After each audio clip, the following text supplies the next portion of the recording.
This was in 2016. I used to live in a remote town with a pretty close community.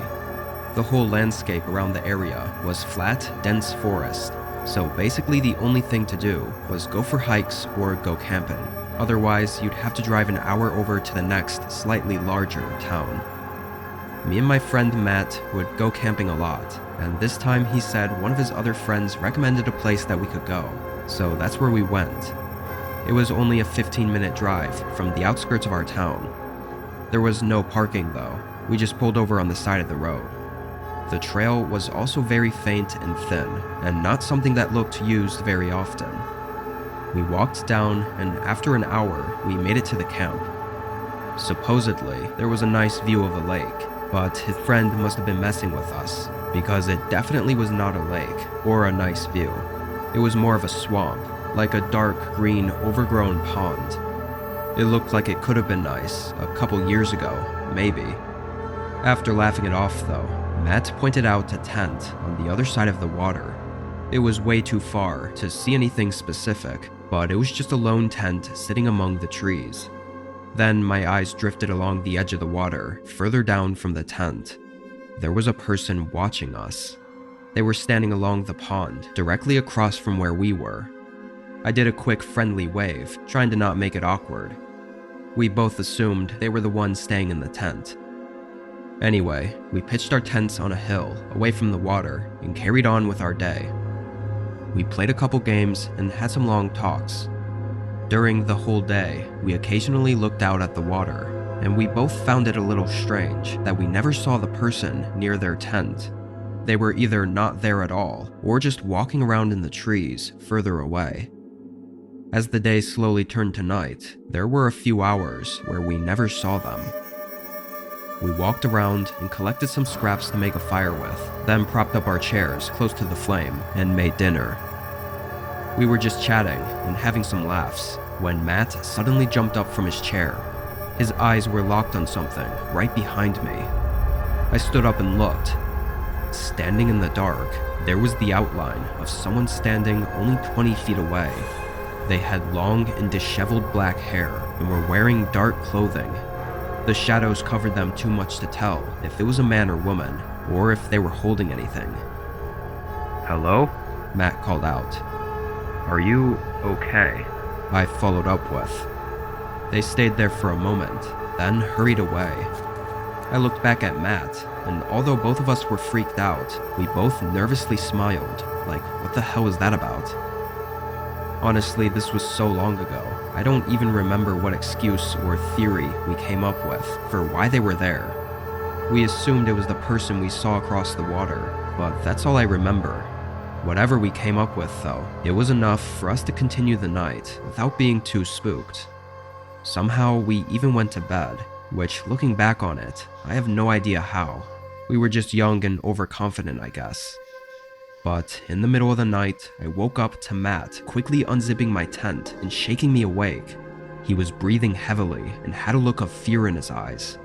As I got out, he said he woke up hearing someone outside, and when he opened his tent, he saw that same person standing right by my tent. When they saw him, they ran. He was really freaking out, and I felt like I had to keep a level head as best I could. Our only options were to test our luck walking down the narrow path in the dark, or staying at the camp. We decided to rebuild the fire and stay up all night. We had everything packed up though, in case we needed to make a run for it. As soon as the sun came over the horizon, we got out of there. That day, after discussing it, we decided to put in a report with our police office, just to maybe warn others about someone out there that was acting unusual. We were surprised to get a call back later that day to have us come in for questioning about something. Turned out, the tent we saw belonged to a missing person that had been gone for over a month. They searched the area, but found nothing else. They showed us pictures of the missing person, and both Matt and I were sure it wasn't the person we saw, which is extremely disturbing. Likely that person had something to do with the disappearance of the other person, and had Matt not woken up and scared them off, I probably would have been missing too.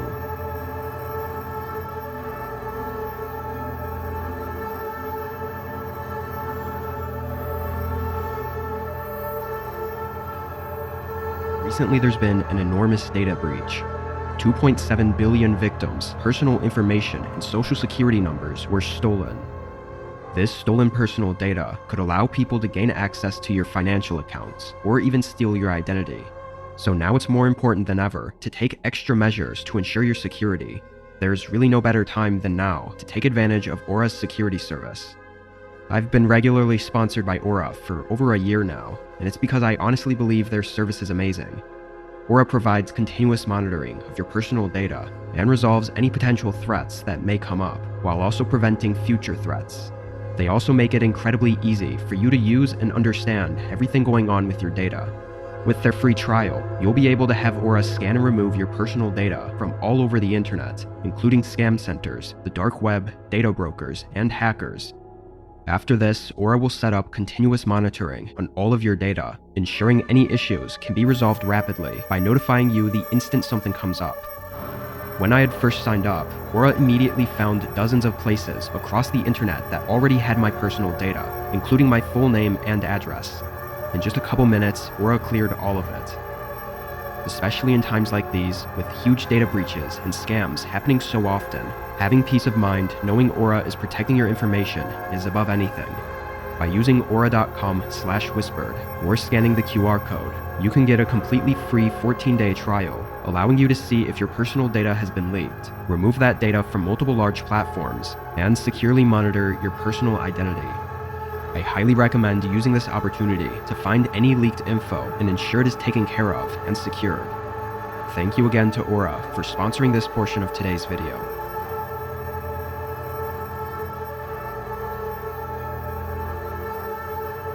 I was camping out in the woods in the back of my property. I have a decent amount of forested land, so I like to make use of it and go for a casual camping trip every so often. Just a 10 to 15 minute walk out, I cleared a spot for a campsite. There was nothing special, like any views or lakes or anything. It was just a quiet place out in the woods to relax at. This was sometime in the middle of fall, and on this day, around 4 p.m., I headed down there. When I got there, I began putting everything together, and while I did, I happened to see someone walking out in the forest.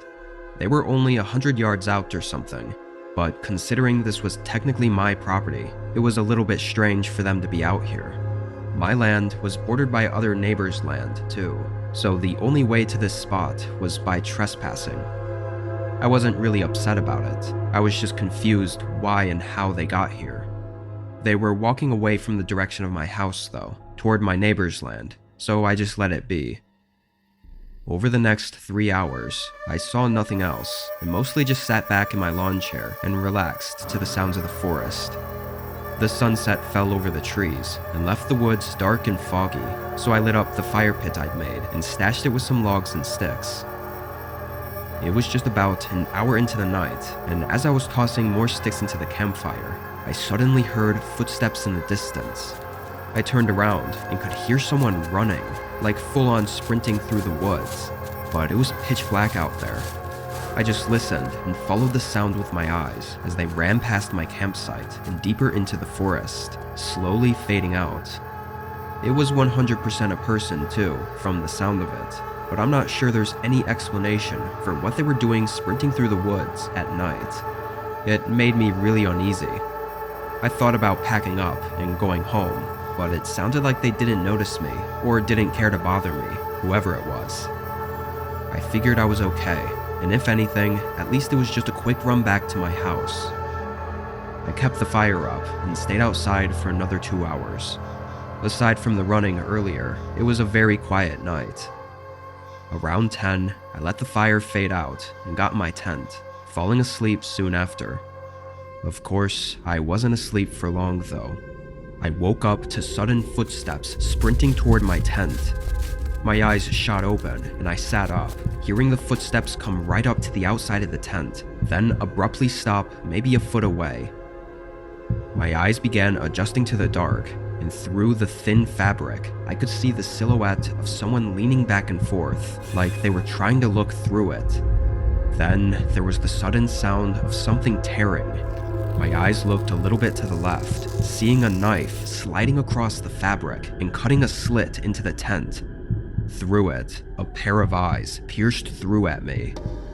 I jumped up and bolted out of the tent, screaming and yelling as I ran into the woods. The adrenaline kept me going all the way back to my house, and I didn't hear their footsteps behind me, so it seemed like they didn't follow. However, when I called the police, I looked out the back window and caught sight of a figure standing in the trees, watching me. When officers came, whoever was out there had left.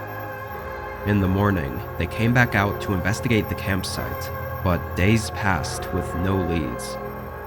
Not only was it terrifying that they were out in the woods on my property, running around at night with a knife and cutting open my tent, but they also followed me back to my house, so they knew where I lived. I was on edge, barely getting any sleep for the next month. So far, nothing else has happened. If anything does, hopefully I'll still be able to update you on it.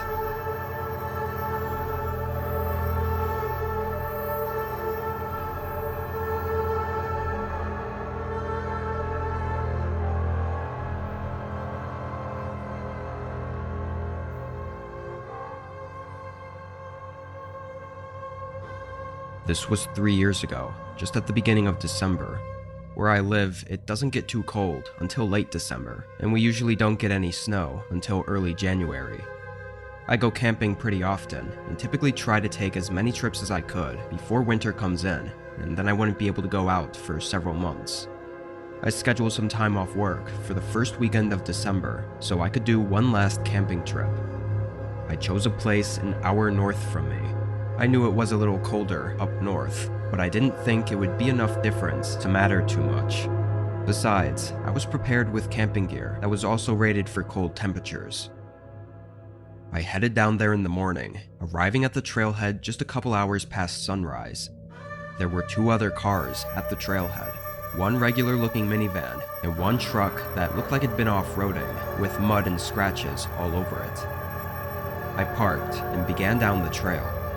It was definitely chilly out, so I put my jacket and hat on. Not too long into it, I passed an older man with his kid who looked like they'd camped the night before, so that accounted for one of the cars. When I got to the campsite, I figured there would only be one other group or person there, but it was empty, just a flat grassy spot near a flowing pond. No other tents or people. I sat my tent up on the edge near the trees. For the first little bit, I spent some time writing in my journal, but as the day went on, it got colder and colder. I got up and built a campfire to help keep me warm. It wasn't too long after that, someone else came walking down the trail. It was a man, maybe 40, and he wore a thick coat and a cloth covering his face. He had a small backpack, but when he passed me and went to the other side of the campsite, I noticed his bag was flat, like there was almost nothing in it. He sat down and leaned up against a tree. I thought he probably had a friend further down the trail that was on their way or something, but a while passed. I don't know, probably 45 minutes, and nobody else came. Also, the man didn't move. He was still just sitting against the tree and staring out at the pond. I didn't know whether to feel bad for him, or be creeped out, or what. But then, kind of out of nowhere, he got up and started walking over to me. Once he got to the other side of the campfire, he stopped and sat down, smiling at me over the flame. "Hope you don't mind if I share your campfire. It's much colder than I expected." I said it was okay, trying to be friendly, but also feeling a bit uncomfortable. There was something off about his smile. The rest of his face just didn't match it. His eyes were droopy and tired, which made his smile seem fake. "Did you bring a tent? It's probably gonna get colder tonight." He shook his head no, but didn't seem worried or concerned at all, still having that smile. After that, there was a good 10 minutes where we both just sat there in silence. During that time, I'd already made up my mind that I wanted to leave, but I was nervous about packing my things up right in front of him. But the sun was nearly set, so if I was going to leave, I'd have to soon. I stood up and went toward my tent, getting my sleeping bag from inside and rolling it up. I could feel the man's eyes staring at me the whole time, and when I turned around, he was looking right at me with that same creepy smile. He stood up, holding his gaze on me, then walked back to the tree he was by earlier. However, he didn't stop. He continued walking past it and into the woods, disappearing from my sight not too far in. I stood still for a minute, listening for his footsteps, but the forest was quiet. I didn't know what the hell was going on, but I was sure he'd be coming back any minute. I hurried to get the rest of my things packed, and within 2 minutes, I was heading back down the trail. I left the campfire going, so that if he was watching me from a distance, maybe he'd think I hadn't left yet. The next 2 hours were extremely unnerving, walking in the dark and freezing cold, just hoping I wouldn't hear his footsteps rushing behind me. I made it to my car safely though, getting in and driving home. I noticed at the trailhead, the old truck was gone though, so if it wasn't his, I don't know how that man got there. Regardless, if I'd stayed that night, something definitely would have happened. The man was probably going out into the woods to get something, only to come back soon after and do whatever he was there to do. Or he could have been waiting out there, pretending to have left in hopes that I'd feel safe enough to stay the night, just to come back in my sleep. The imminent events of that night will probably haunt my thoughts for the rest of my life.